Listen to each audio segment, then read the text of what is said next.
Well, friends, Joe here with another short, little bit of a tidbit.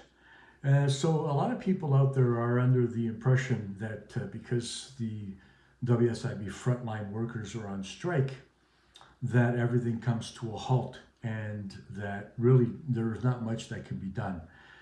Well, you know what? Couldn't be further from the truth.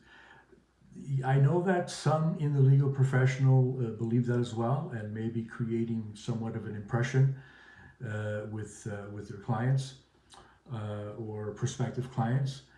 But at the end of the day, the only people that are on strike are the frontline workers. However, there are a lot of people at the WSIB in various levels of management that are not on strike. And they have a fiduciary responsibility to exercise their role in management. They don't have the benefit or luxury of throwing their arms up in the air and say, wow, we really can't do anything because we don't have our gophers to do the job here. No, they don't have that option.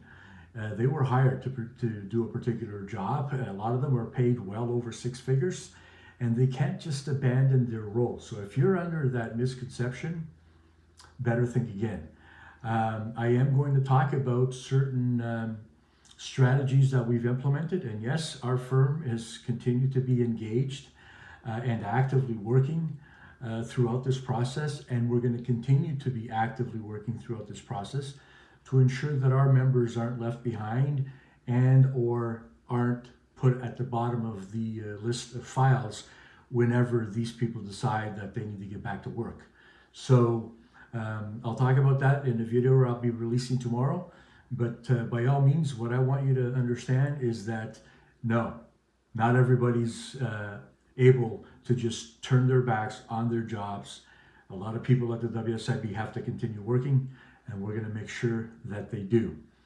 Again, if you need help with your claim, visit WSIBsettlements.com, and we have a whole host of strategies that we can do to help you. And definitely tune in to my video tomorrow, or be on the lookout if you're not a subscriber, because I am going to talk about strategies that we're putting in place to ensure that everything keeps moving along.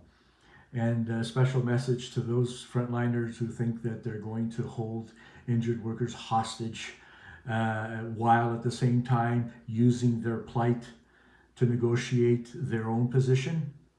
You know what? I think that's pretty fucking crappy. But then again, you would know. All right, friends. More tomorrow, same time.